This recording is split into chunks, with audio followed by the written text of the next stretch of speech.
Everybody meet Brandon. Starting with us today, he's going to show us what he knows, but we're going to show him today something that I'm absolutely certain he doesn't know. This is an iPro Irritrol sprinkler head, 6-inch pop-up. What I want you to do, Brandon, is take the top and guts out of that sprinkler head.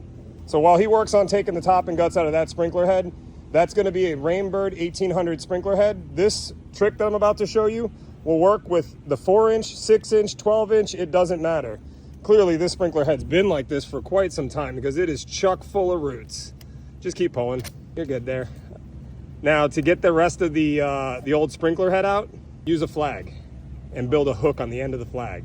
A complete U. That might be a little too wide of a hook. Show me the other flag. All you do is this. One quick bend and then go ahead and fish out the old, just right down the middle. You can do it blind, it's not. You just keep pushing down until you hook it and pull it out. And eventually that hook is going to go down the inside part of the pop-up part of the sprinkler head, and it's okay if it gets stuck on there. We'll throw the whole thing out. Well, there it goes. You can throw the whole thing out. Now, take the guts out of this sprinkler head, which is, again, not a Rainbird sprinkler head. I'll go ahead and rebuild it into there, piece by piece. Usually the top little blowout cap doesn't fall off on us, but in this case it did. And as you guys all saw there, it went right on in.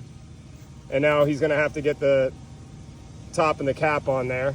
And as you can see there, Brandon, you just took a Rainbird sprinkler head, took out the guts, and you just installed a different brand sprinkler head. And that's because Irritrol thought this through. They know that there's a lot of 1800 spray heads out in the field, and we're gonna have to replace a lot of them.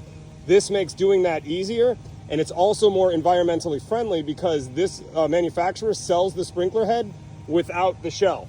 You can just buy the guts and then go out to a site and retrofit an entire Rainbird system with these heads. So look at that, you didn't have to dig up the head very much. The head's in, all we gotta do is install a nozzle and then on to the next one.